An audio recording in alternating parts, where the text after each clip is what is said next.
Hollywood's most famous actor Mason Blake thought it was just another ordinary fan encounter when he heard the autograph request, until he realized that voice belonged to the person who had saved his life 30 years ago.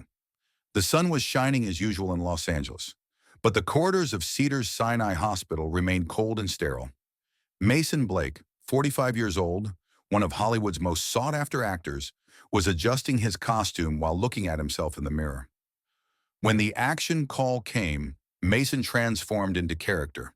He was playing a doctor role, and this scene was from one of the most important films of his career, Second Chances.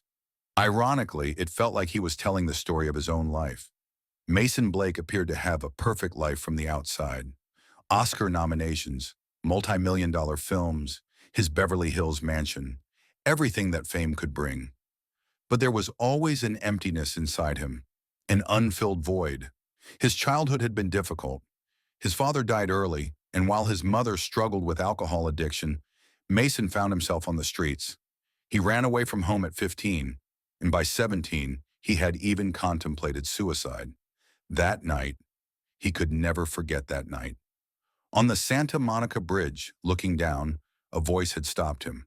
An old, gentle but determined voice. "If you're thinking of jumping, talk to me first." That man had saved him, not just that night, but his entire life. He had given him hope, helped him find a reason to live. But Mason hadn't even learned his name. The man had left by morning, and Mason never saw him again. 30 years had passed. Mason had always searched for that man. At every charity event, on every street, in every face, he looked for him. But it was as if he had vanished from the earth. "Cut! Perfect, Mason. 15-minute break." The director's voice pulled Mason from his thoughts. Mason stepped into the hospital corridor without changing out of his costume. This hospital was filled with real patients, and when he moved away from the film set, he faced the real world. While walking down the corridor, an elderly man cleaning caught his eye. About 70 years old, gray-haired, with a kind face. He had a mop in his hand, working quietly. The man was surprised when he saw Mason. Then a shy smile appeared on his face. "Excuse me," the man said, his voice trembling but warm. Are you Mason Blake?" Mason smiled. He was used to these kinds of encounters. "Yes, I'm Mason." The man set down his mop and pulled an old phone from his pocket. "Please, could I get a photo? My daughter's a huge fan of yours.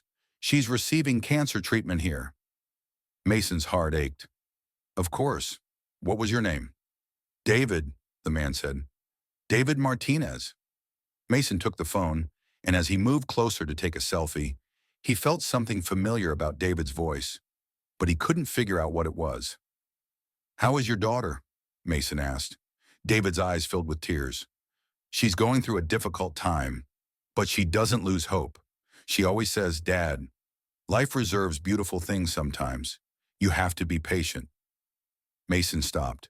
That sentence. He felt like he had heard that sentence before. "You have to be patient," Mason repeated. "I feel like I've heard this sentence before." David smiled shyly. "It's a phrase I always use. I say it when I try to comfort people." Mason's breath caught. That voice. Wasn't that the voice he heard in his dreams every night? "David," Mason said, his voice trembling, Have you ever stopped someone from jumping off a bridge?" David's face paled. He looked at him for a long time. "Why would you ask such a thing?" Mason's heart was racing wildly. Because 30 years ago on Santa Monica Bridge, I'm looking for someone who stopped a 17-year-old boy from committing suicide. And that person said exactly, "You have to be patient, just like you did." David's hand flew to his mouth. The phone dropped to the floor. Are you that boy?" he whispered. Mason's eyes filled with tears. "Yes, I'm that boy. Benjamin Rodriguez. That was my name that night. Mason Blake is my stage name." David staggered backward, leaning against the wall. My God, this isn't possible." "Is it you? Is it really you?" Mason asked, his voice excited like a child's. David nodded, tears streaming down his cheeks. "That night, what were you doing there that night?" Mason asked. David took a deep breath. "After my wife died, I was thinking of doing the same thing. I had gone to the bridge, but you were there. When I saw you, when I saw your pain, I realized that we both deserved to live. You saved me, and I saved you." Mason looked in amazement. "I saved you?" "Yes. After talking with you that night, I went home. The next day I started looking for work. I held on to life because I saw that you needed it too." They sat side by side in the hospital corridor. Mason had forgotten about the film, David about his work. "What happened after that night?" Mason asked. "I found cleaning jobs. My daughter Maria was born. I raised her. She became my everything." David's voice was full of pride. "You? How did you, how did you become so successful?" Mason told his story, how after that night, with the hope David had given him, he held on to life, how he started acting, from small first roles to big films, but how he had always searched for that night, always searched for David. "I could never find you. I searched everywhere." "I searched for you too," David said, "but I couldn't find the name Benjamin Rodriguez anywhere. I took the name Mason Blake. A new life, a new identity." David smiled. "And now here, we met by chance." "This isn't chance," Mason said determinedly. "This is destiny." "Is your daughter here?" Mason asked. David nodded. "Fourth floor.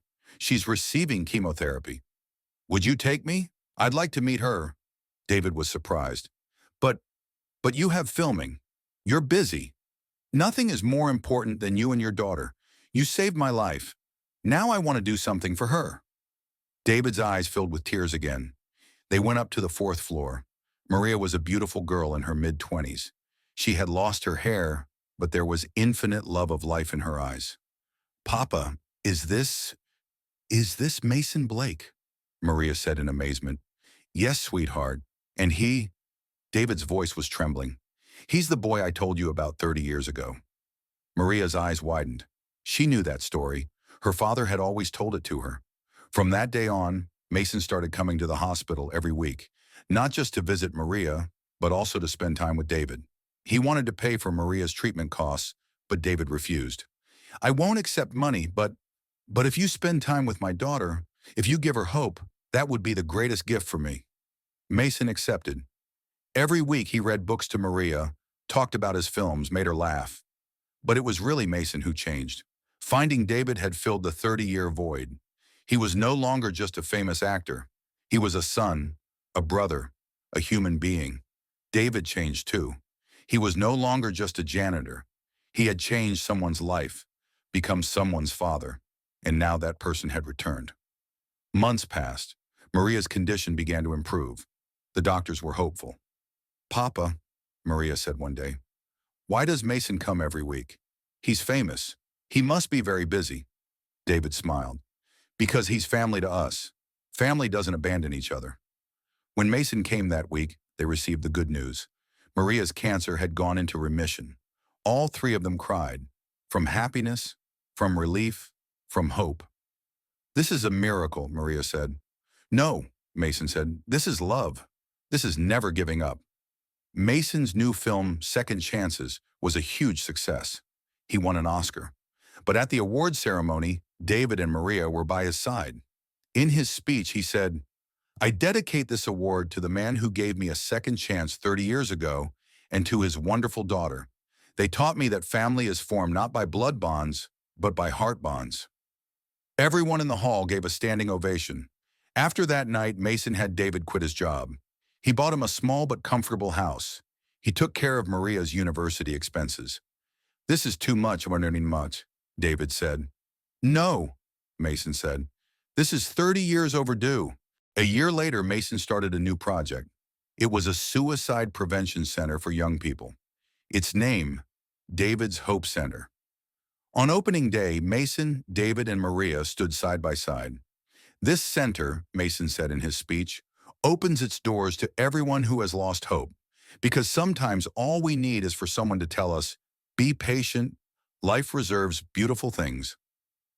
David was now the director of the center.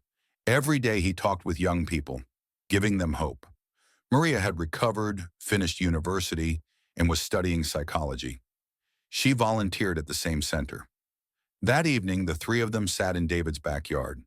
Mason, David, and Maria. 3 generations, 3 lives, 1 family. Sometimes I think, Mason said, what would have happened if you hadn't been on that bridge that night? David smiled. But I was there. You were there too. This isn't coincidence. Is it destiny? Maria asked. Love, David said. Love brings us to each other. Mason looked up at the sky. After 30 years, I found you through an autograph request. You didn't find me, David said. I found you. I was always here, in the patient rooms, in the corridors. I was waiting for you. Maria held both their hands. And now none of us is alone. The sun was setting in Los Angeles, but their story was just beginning. Because sometimes life draws a circle. The person who does good receives good back. The person who gives hope finds hope. And family is built not with blood, but with heart. Mason Blake didn't just give an autograph at the hospital that day. That day he found the father he had been searching for 30 years. And David Martinez didn't just ask for an autograph. He got his lost son back. This story teaches us, never give up. The person you're looking for might be waiting for you in the exact opposite place you're searching. Kindness isn't something that disappears when water is sprinkled on bread. Eventually it returns to you. If this story awakened hope in you too, don't forget to share it.